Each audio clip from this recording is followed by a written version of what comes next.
Bradesco. Entre nós, você vem primeiro. Boa noite. Boa noite para você. Quase 700 mil imóveis ainda estão sem energia na região metropolitana de São Paulo, 3 dias depois do vendaval. O Ministério Público do Estado acionou a concessionária Enel para que o fornecimento de energia seja restabelecido imediatamente. No restaurante que estaria cheio de clientes, mesas e cadeiras empilhadas. Ao todo, um prejuízo de R$40 mil. Camarão, todos os tipos de frutos do mar, a gente tem massa frescas, risotos, tudo que tinha na câmara fria foi embora, tudo lixo. O apagão ainda é consequência do vendaval de quarta-feira. Na capital paulista e região metropolitana, o vento chegou perto de 100 km por hora. Mais de 2 milhões de consumidores ficaram sem energia. Muita gente ainda espera o retorno do serviço. Vinícius ligou para a concessionária Enel diversas vezes em busca de uma previsão. Nossas equipes estão trabalhando para a sua luz voltar o mais rápido possível. Só mais um protocolo no meio de tantos que eu já tenho anotados aqui. Sem previsão, não tenho, nem chega a falar com a atendente. O prefeito de São Paulo, Ricardo Nunes, considera necessária uma intervenção do governo federal na companhia. Nós extrapolamos o limite para que tenha uma intervenção nessa empresa e que seja substituído por uma empresa que dê atendimento à população. Durante um evento na capital paulista, o vice-presidente Geraldo Alckmin disse que a Agência Nacional de Energia Elétrica deve fiscalizar a Enel de maneira rigorosa. Esse é papel da agência. Ela tem um papel regulador e fiscalizador. Espero que seja cumprido com rigor. A Enel afirmou que o restabelecimento da energia em São Paulo é complexo, mas não se posicionou sobre os pedidos de intervenção. A Associação Comercial de São Paulo estima que, desde quarta-feira, o comércio deixou de faturar mais de 77 milhões de reais. Na CEAGESP, maior central de abastecimento de alimentos da América Latina, a luz voltou depois de mais de 40 horas. Aos poucos, os mais de 3 mil comerciantes retomam as operações, mas o prejuízo ainda não foi calculado. Nesse condomínio, o gerador funciona apenas nas áreas comuns. A geladeira ficou cheia de alimentos dos moradores, mas nos apartamentos não teve o que fazer. Agora eu já estou até sentindo um cheiro de comida estragada, agora tem que parar, tirar tudo da geladeira, jogar fora. Onde a energia já voltou, comerciantes calculam o que foi perdido. Nesta doceria, na Zona Oeste, em quase 48 horas sem luz, o prejuízo chegou a R$25 mil. O serviço foi restabelecido na madrugada e os pedidos finalmente voltaram a sair. Produção voltou, não é nem a 1.000, é 1 milhão. Final de ano, então tem muito corporativo, muito evento para fazer. Estamos aqui correndo atrás do prejuízo. Estados Unidos retiram os nomes de Alexandre de Moraes e a esposa da lista de sanções da Lei Magnitsky. Primeira turma do STF confirma perda de mandato da deputada Carla Zambelli. Ex-assessora de Arthur Lira é alvo de operação contra desvios de emendas parlamentares. Criminosos armados em fuga ameaçam motoristas no Rio de Janeiro. Direto do Catar, Flamengo pode ter o retorno de Pedro na semifinal da Copa Intercontinental.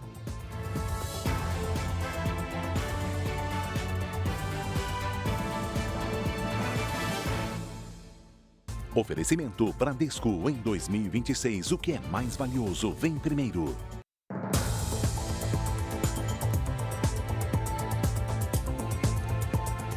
R$ 675 mil imóveis ainda sem luz e a falta de energia em São Paulo foi provocada principalmente pela queda de árvores sobre a fiação. Toda vez que isso acontece, especialistas voltam a defender que é necessário modernizar a rede elétrica com aterramento de cabos e realizar manutenção preventiva mais rigorosa nas árvores. A produção de molhos do Marcos parou depois do vendaval que atingiu São Paulo no meio da semana. Foram 2 dias sem energia elétrica. Foi consequência das árvores que caíram, uma região que tem muitas árvores antigas. É um produto refrigerado, então ele precisa ser mantido somente com energia, né? Pela cidade, os estragos ainda são visíveis. Árvores sobre muros e calçadas, galhos presos na fiação e ruas interditadas. Segundo a Prefeitura, mais de 380 quedas de árvores foram registradas desde terça-feira. Grande parte da rede elétrica de São Paulo ainda funciona com fios expostos instalados em postes. Quando venta forte ou chove muito, galhos ou até o balanço dos próprios cabos fazem com que os fios se encostem, provocando curto-circuito. Por segurança, o sistema é desligado automaticamente para evitar acidentes. Segundo especialistas, uma alternativa é substituir a rede convencional por redes compactas com fios isolados. Se a árvore bate nesse cabo que tem isolação, não provoca o desligamento. Ou, se o vento encosta uma fase na outra, também não provoca esse desligamento. A solução mais eficiente é a rede subterrânea, adotada em regiões como a Avenida Paulista. Mas o custo, até 10 vezes maior, limita a expansão desse modelo. Por isso, a manutenção preventiva da rede elétrica e a poda das árvores são fundamentais. Monitorar as árvores, fazer um estudo e ver que aquelas árvores estão doentes, retirar essas árvores. A gente investir em manutenção preventiva é muito melhor do que na manutenção corretiva. A Prefeitura diz que neste ano removeu mais de 13 mil árvores e realizou 170 mil podas. A concessionária Enel informou que mantém equipes nas ruas para restabelecer o fornecimento de energia e refazer a rede nas áreas mais afetadas pelo vendaval. Aos poucos, os aeroportos começam a regularizar as operações depois do vendaval. No Galeão, no Rio de Janeiro, 8 voos foram cancelados hoje. Desde quarta-feira, já foram 50 cancelamentos por lá. No aeroporto Santos Dumont, o impacto também foi menor nesta sexta-feira, com apenas 2 cancelamentos. Em São Paulo, o aeroporto de Congonhas registrou 13 cancelamentos entre chegadas e partidas no dia de hoje. No aeroporto internacional de São Paulo, em Guarulhos, foram 7 voos cancelados. No total, o vendaval provocou quase 500 cancelamentos nos aeroportos paulistas.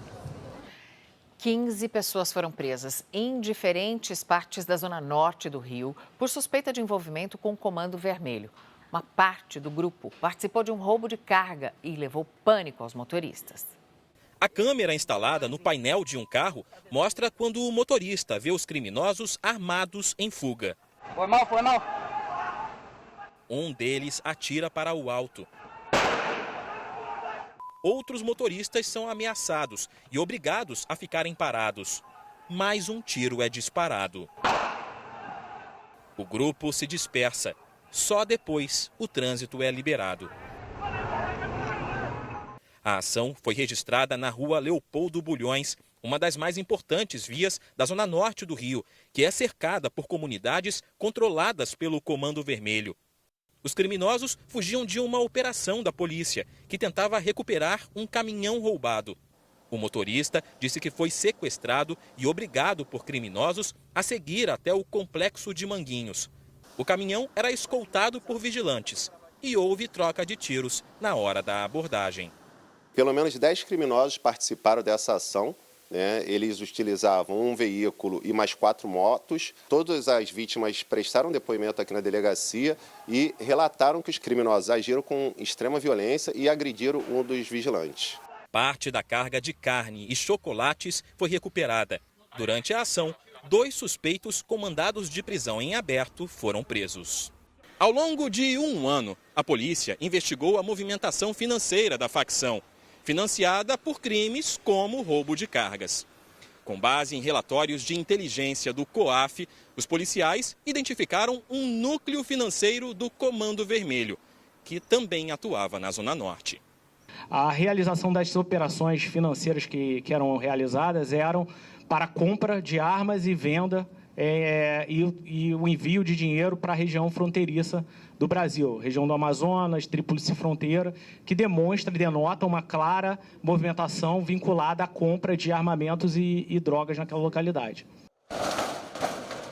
Hoje, os agentes fizeram buscas na zona norte da capital e na Baixada Fluminense. Na comunidade As de Ouro, 13 suspeitos foram presos. O governo dos Estados Unidos decidiu retirar os nomes do ministro do STF, Alexandre de Moraes, e da esposa dele, da lista de sancionados pela lei Magnitsky. A decisão foi publicada no site do Tesouro Americano. As sanções contra Alexandre de Moraes foram impostas em julho. O governo americano usou como base legal a Lei Magnitsky, criada para aplicar sanções financeiras e administrativas a pessoas envolvidas em corrupção ou graves violações dos direitos humanos. Na época, autoridades americanas justificaram as sanções, citando supostas perseguições políticas, incluindo o ex-presidente Jair Bolsonaro, que estava sendo julgado por tentativa de golpe de Estado. A suspensão das sanções também inclui a esposa do ministro, Viviane Barsi de Moraes, e uma empresa ligada à família do ministro do Supremo Tribunal Federal. Oficialmente, a Casa Branca ainda não se posicionou, mas uma fonte do governo americano considerou a manutenção das sanções como inconsistente com os interesses da atual política externa americana e acrescentou que a aprovação do projeto de lei na Câmara dos Deputados, que pode reduzir a pena de Jair Bolsonaro, sinaliza uma redução do uso do judiciário como arma de perseguição política. O vice-secretário de Estado americano, Christopher Landau, elogiou hoje a aprovação da proposta. Finalmente estamos vendo o início de um caminho para melhorar nossas relações, escreveu. A decisão do governo americano de revogar as sanções da Lei Magnitsky contra o ministro Alexandre de Moraes teve imediata repercussão em Brasília. Depois do anúncio, parlamentares governistas usaram as redes sociais para comemorar a decisão. A ministra das Relações Institucionais, Gleisi Hoffmann, classificou o fim das sanções contra o ministro Alexandre de Moraes e a mulher dele, Viviane Barsi de Moraes, como uma grande vitória do Brasil e do presidente Lula. Do outro lado, defensor das sanções, Eduardo Bolsonaro, divulgou uma nota.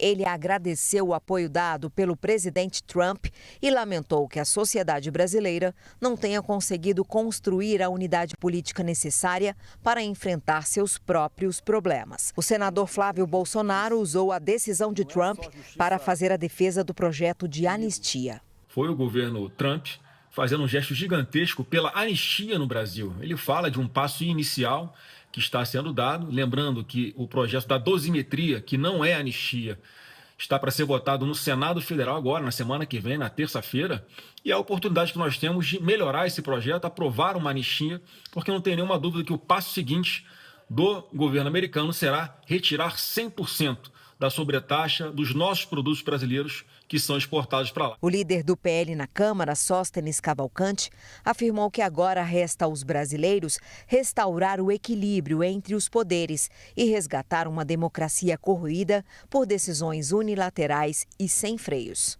Aqui no Supremo, a revogação da Lei Magnitsky já era esperada. A expectativa agora é sobre os vistos americanos que também tinham sido revogados e se eles vão voltar a valer. Além de Moraes, também tiveram os vistos cancelados os ministros Flávio Dino, Gilmar Mendes, Dias Toffoli, Cristiano Zanin, Carmen Lúcia e Edson Fachin. O procurador-geral da República, Paulo Gonet, o advogado-geral da União, Jorge Messias, o ex-presidente do Supremo, Luiz Roberto Barroso, também estão impedidos de entrar nos Estados Unidos. O ministro Alexandre de Moraes agradeceu o apoio do presidente Lula e afirmou que a verdade prevaleceu para a derrubada das sanções. Segundo o ministro, foi uma vitória do judiciário brasileiro, da democracia e da soberania nacional. Fim de semana batendo a porta e a Giovana Rizardo está com a gente para atualizar a previsão do tempo. Giovana, boa noite. O que você destaca? A chuvarada, que em algumas regiões pode ultrapassar o volume estimado para o mês todo. Edu, boa noite para você, boa noite, Mariana. E uma boa noite para você que está com a gente. Até domingo, os maiores acumulados de chuva devem se concentrar nessa área em roxo. Cidades como Foz do Iguaçu, Cascavel e Guarapuava podem registrar até 200 milímetros. Nas áreas em azul, os volumes variam entre 100 e 150 milímetros, com risco de alagamentos e deslizamentos. Em Curitiba e em São Paulo, atenção para chuva forte, com raios, granizo, rajadas de vento durante o dia. Máximas de 22 e 26 graus. No Rio de Janeiro, pancadas fortes à tarde, faz até 36 graus. Hoje choveu bastante em Mato Grosso do Sul e também no Paraná. Agora à noite, as nuvens carregadas seguem sobre o Paraná e o interior de São Paulo. Amanhã tem alerta de chuva em quase todo o país. O sul de Mato Grosso do Sul, o sul de Minas Gerais, em boa parte do Paraná e de São Paulo estão em alerta. Nessas áreas, a chuva pode ser volumosa, com raios e granizo. Sábado com 31 graus em Porto Alegre, 33 em Vitória, 27 em Brasília, 30 graus em Manaus e calor de 37 em Teresina. Hora do Tempo Delivery. O Orildes é de Caieiras, São Paulo. Boa noite, Orildes. O sábado vai ter risco de temporais por aí e faz 25 graus. No domingo, máxima de 23 e chuva ao longo do dia. Na segunda, pancadas isoladas.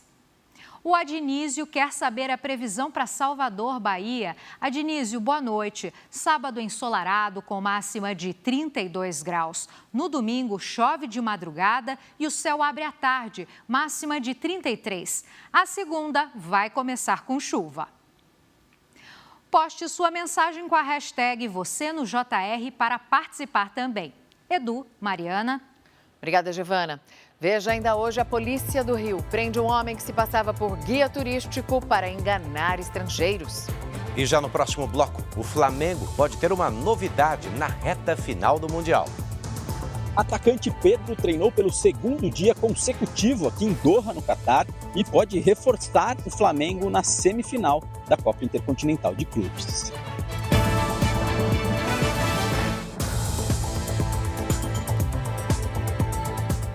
Nos jogos que definem os finalistas da Copa do Brasil, Corinthians e Vasco entram em campo com vantagem do empate. Diante de 65 mil torcedores, recorde de público da competição, o Vasco venceu o Fluminense. Bruno Lohance, boa noite mais uma vez. A estrela de um garoto brilhou em campo.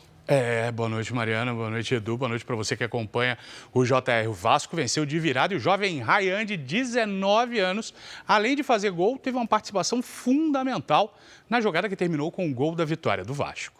Amanhã o Flamengo enfrenta o Pirâmides do Egito por uma vaga na final da Copa Intercontinental contra o Paris Saint-Germain, da França.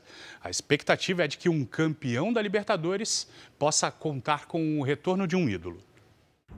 Pedro apareceu no campo de novo, 2 treinos seguidos, e o técnico Felipe Luiz confirmou a boa notícia. A minha expectativa e esperança é que tudo corra bem no treino de hoje, que ele possa, sim, ter minutos no jogo de amanhã.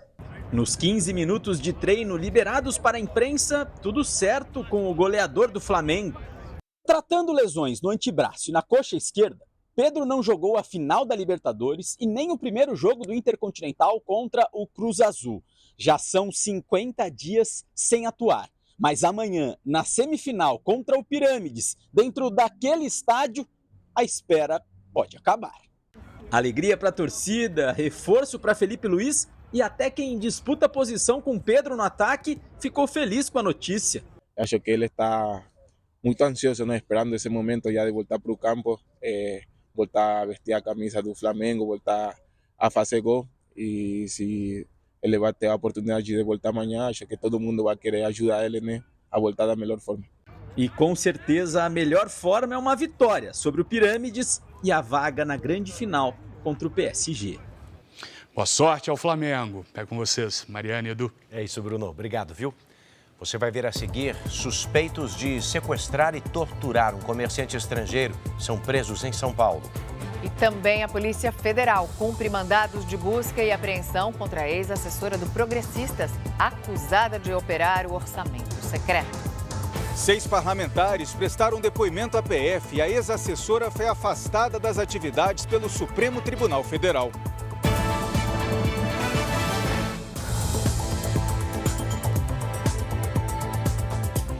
Em São Paulo, um comerciante estrangeiro foi sequestrado e torturado por 20 horas. A polícia conseguiu localizar o cativeiro e libertou o homem antes do pagamento do resgate. O reencontro da vítima com a família aconteceu na chegada à delegacia anti-sequestro em São Paulo. O O comerciante nigeriano de 38 anos tinha saído de casa para cortar o cabelo quando foi sequestrado por 3 homens por volta das 9 horas da noite da última quarta-feira. Com a falta de contato, a mulher dele buscou ajuda na polícia.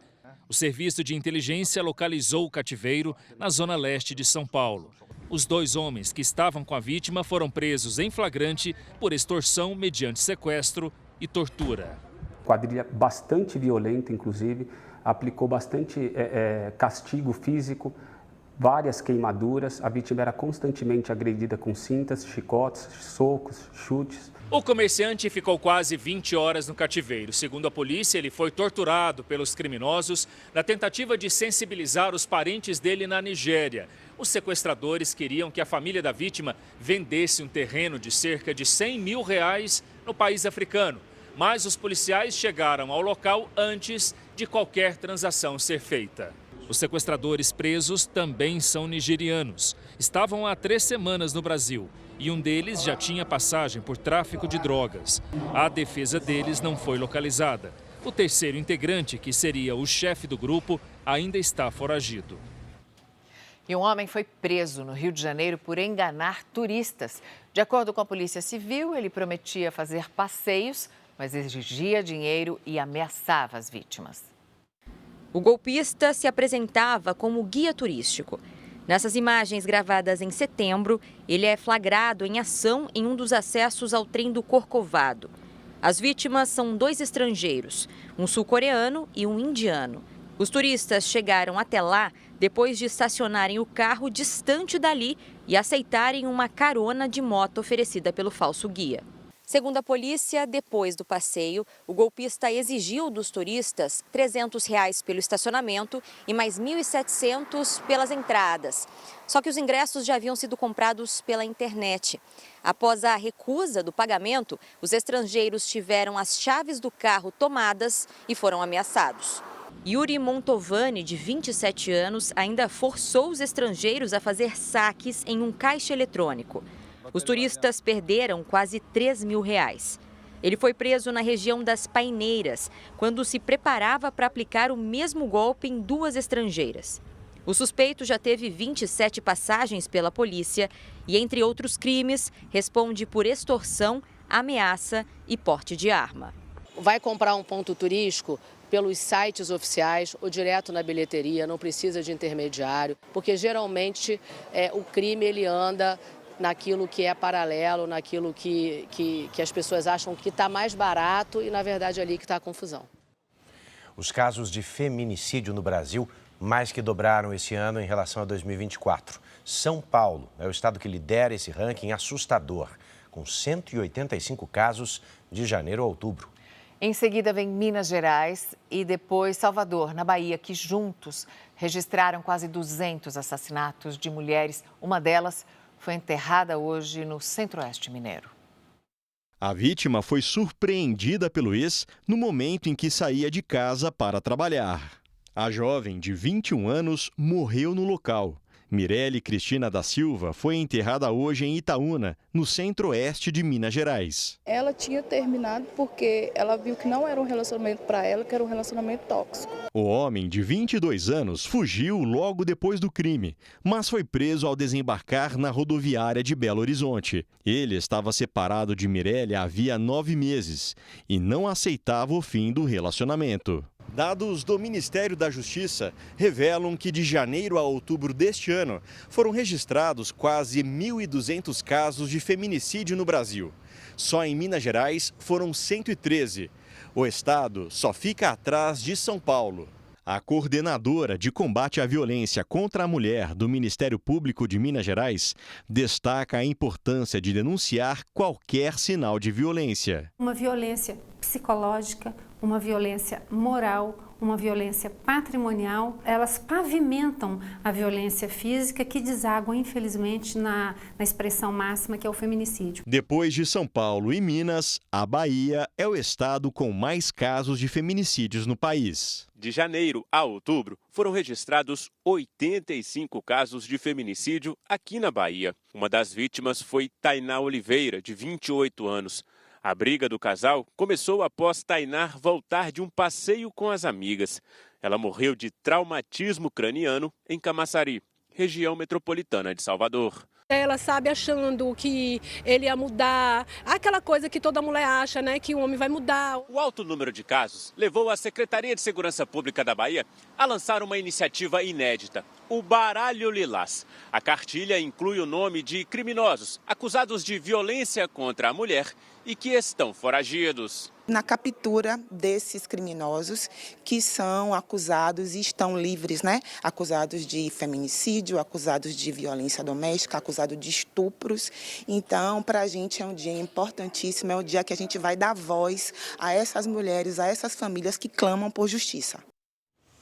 A Polícia Federal cumpriu mandados de busca e de apreensão na casa e no gabinete de uma ex-assessora do ex-presidente da Câmara, Arthur Lira. Cristina Lemos com a gente. Polícia no Congresso de novo, Cris. Boa noite. Boa noite, Mariana. Edu, pois é, mais tensão e mais desconfiança no ambiente político, não é? E a suspeita é de manutenção daquele esquema do orçamento secreto que a gente julgava que estava superado.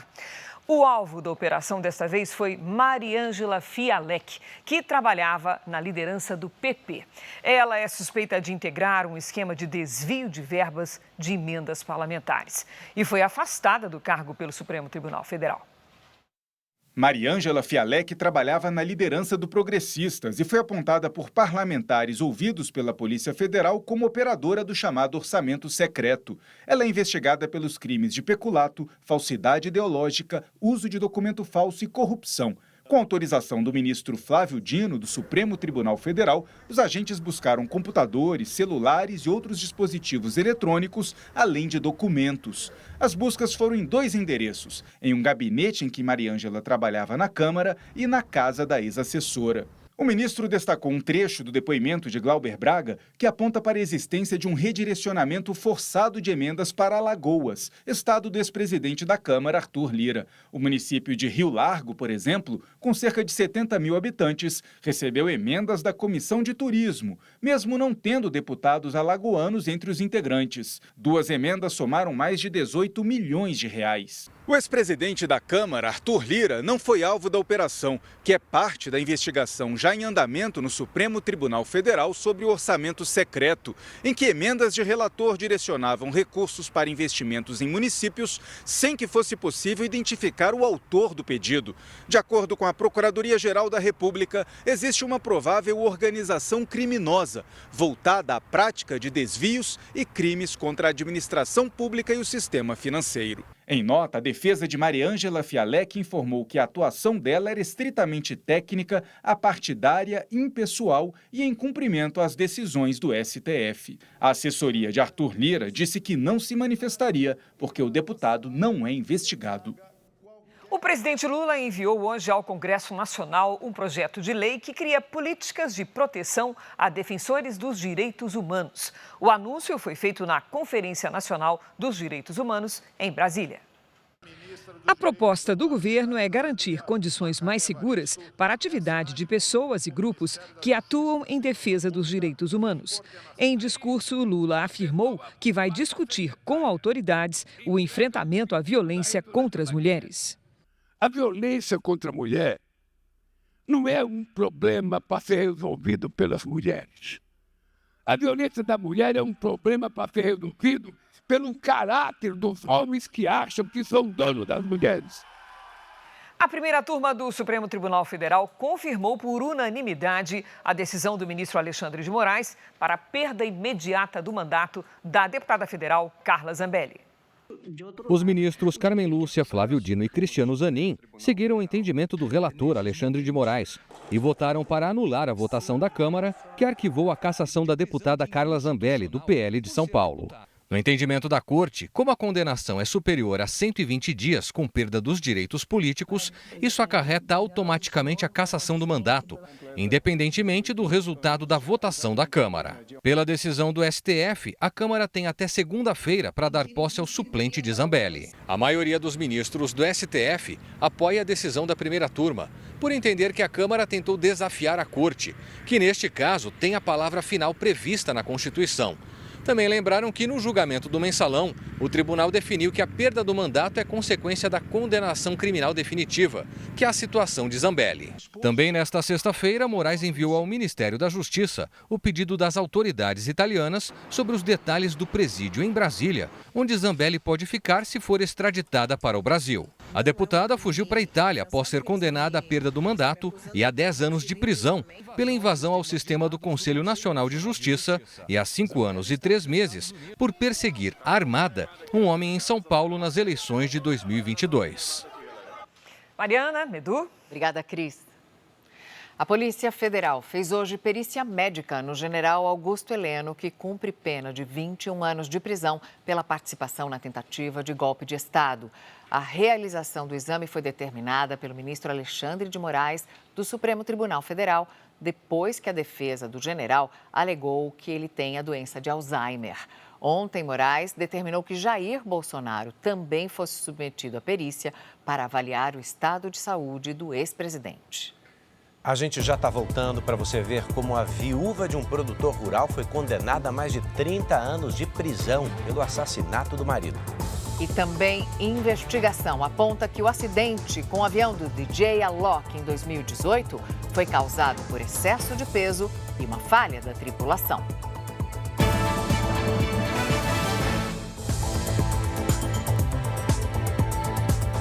Estamos de volta para você saber que um estudo revelou que pessoas que frequentam ou trabalham em aeroportos estão expostas a altos níveis de poluição, que podem provocar problemas de saúde, entre eles o câncer. Pesquisadores da França analisaram a qualidade do ar em 16 voos comerciais europeus no maior aeroporto do país, o Charles de Gaulle. O resultado mostrou que quem viaja de avião ou mora próximo ao terminal fica exposto a níveis altos de poluição. A contaminação pode chegar a até 5 quilômetros de distância do terminal. Em média, a poluição foi maior que o dobro do que a Organização Mundial da Saúde define como elevada. Segundo a pesquisa, a concentração de fuligem e de partículas invisíveis a olho nu é maior antes da decolagem e logo após o pouso. Os pesquisadores franceses chegaram a instalar medidores de poluição nos assentos vazios e na cozinha do avião. O estudo mostra que o ar contaminado não afeta só quem está a bordo, mas também os trabalhadores dos aeroportos que respiram esse ar todos os dias. As micropartículas não são monitoradas pelas leis de poluição, mas estudos ligam a exposição prolongada a problemas respiratórios e cardíacos e podem até provocar um câncer.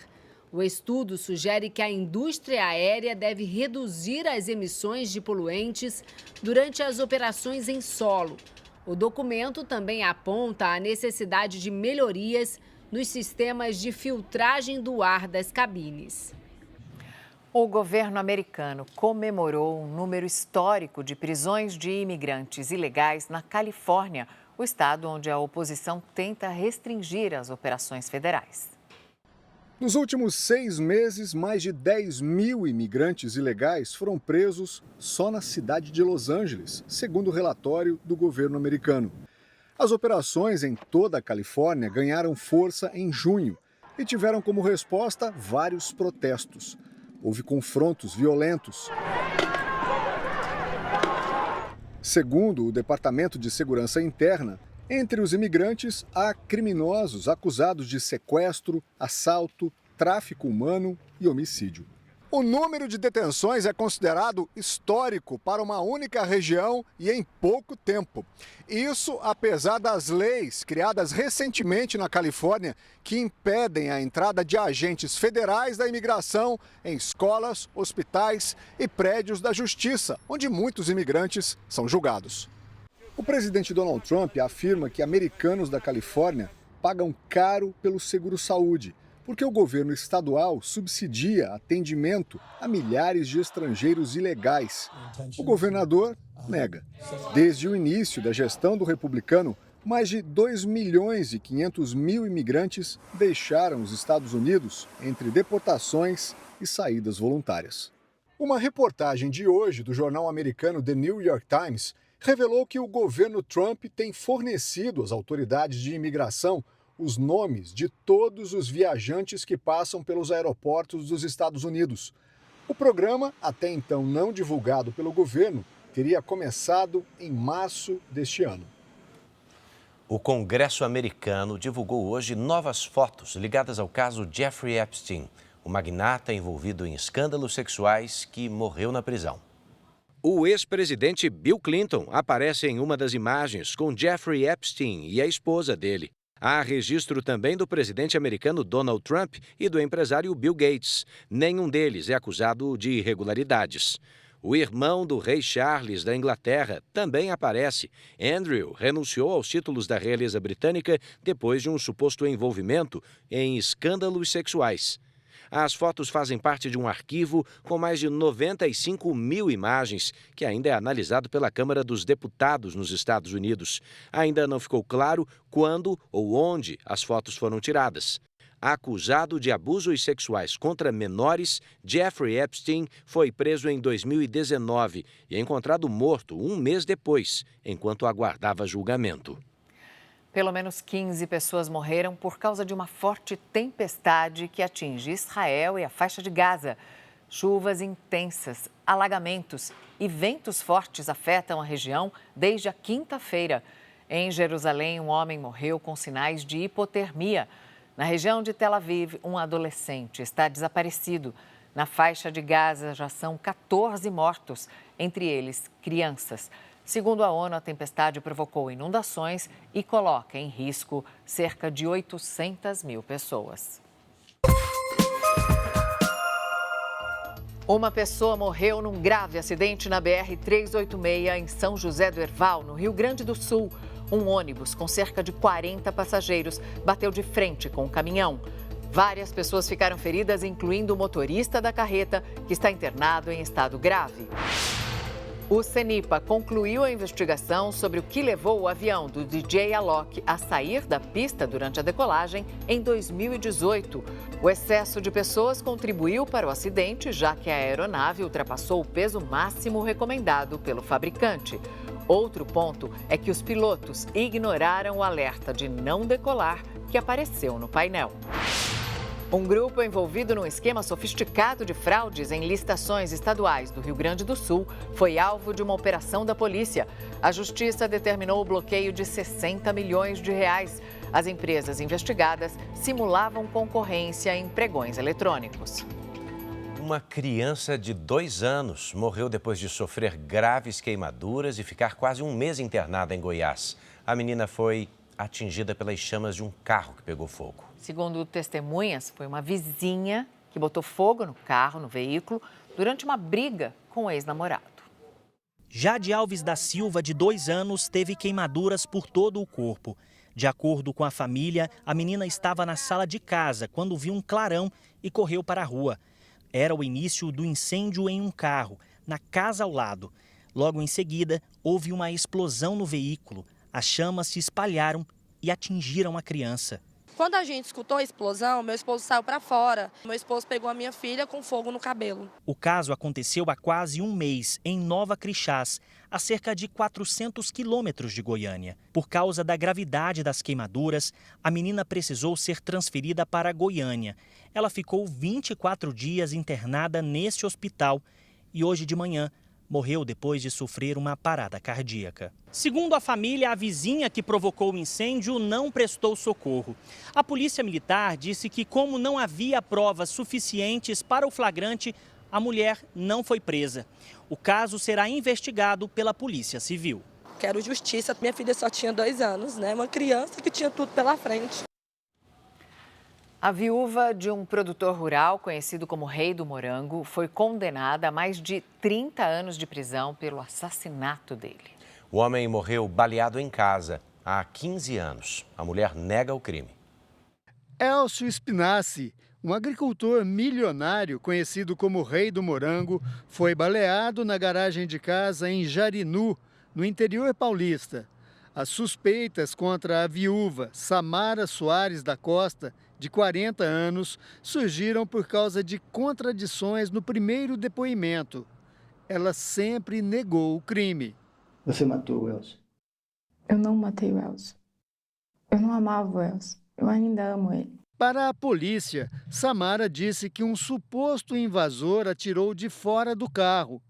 Mas laudos periciais indicaram que o disparo foi feito por uma pessoa que estava dentro do veículo.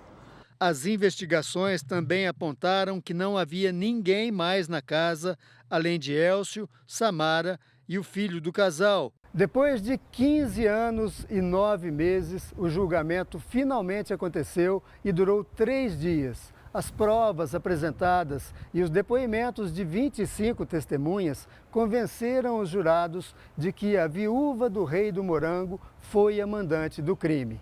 Samara foi condenada a 30 anos e 6 meses de prisão. Esses 30 que ela vai estar lá, nós vamos estar aqui, mas vamos estar passando luto, mesma coisa ainda. Muda a sensação de alívio, mas o luto para a gente vai continuar sempre, né? Estou em paz. Agora, que fique lá, que a justiça faça o que for preciso. A sentença, com a condenação de Samara, ressalta que o crime foi praticado na presença do filho do casal, um bebê de cerca de 8 meses. Nós sempre tivemos, continuamos ter e teremos a certeza do envolvimento dela e que a condenação ela foi absolutamente justa. Agora um momento de alegria para crianças que fazem tratamento contra o câncer. Um passeio de pônei em pleno hospital. Essa atividade, promovida pela Sociedade Hípica Paulista, tem sido uma importante aliada na recuperação dessas crianças. Hoje, o remédio da Lauren, de 9 anos, não está na farmácia, mas sim no pátio do hospital e atende pelo nome de Caramelo. Lindo e fofo. Lauren trata um tumor no cérebro, uma rotina que ficou mais leve por causa desse encontro. Quando ela soube hoje de manhã que iria andar no Caramelo de novo, ficou toda feliz, né? Eu vou de novo andar no Caramelo, então assim, com certeza, ajuda muito. A iniciativa é da Sociedade Hípica Paulista, que leva ecoterapia para as alas pediátricas de hospitais como a C. Camargo. O Brasil registra cerca de 8 mil novos casos de câncer infantil por ano. Os tipos mais comuns são leucemias, linfomas e tumores do sistema nervoso central. A atividade com pôneis vai além da brincadeira. É um complemento no tratamento e ajuda a trazer alegria e estímulo à recuperação das crianças. É um dia em que elas passam a utilizar menos medicamentos para controle de dor. Elas toleram aqueles períodos de jejum para passar por algum procedimento com muito mais facilidade, menos irritabilidade. Os pôneis são escolhidos com critério, são dóceis, vacinados e estão acostumados a interagir com crianças. Essa atividade acontece uma vez por mês e pelo menos 10 pacientes tiveram a oportunidade de fazer carinho e até dar uma volta com os animais, que estão inclusive identificados. A altura para elas não assusta tanto quanto um cavalo pode vir a assustar pelo tamanho do porte do animal, né? E um outro fator que a gente escolhe o pônei é que o pônei ele não usa ferradura, ele é só casqueado, então o casco ele evita que escorregue. Isadora, de 15 anos, trata um câncer nos ossos desde abril. O tratamento tem dado resultado, mas as internações são longas e cansativas. Hoje, o Tico proporcionou um dia mais feliz para ela. Muito legal, ele é muito fofinho. Ele muito bonzinho também, gostei bastante. É uma experiência muito boa, faz com que a gente se desligue um pouco, né, de toda a rotina, né, e com certeza faz muito bem. O Jornal da Record volta à 00:30, mas você assiste a edição de hoje no Record Plus e em todas as nossas plataformas digitais. A programação da Record está ao vivo de graça no Record Plus. Agora você fica com a novela Mãe e logo depois de Reis tem A Fazenda com flash do Jantar de Gala. Então não perca. Boa noite. Boa noite para você e até amanhã.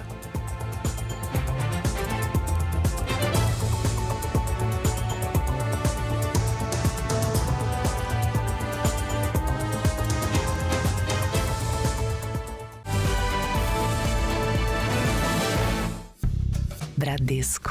Entre nós, você vem primeiro.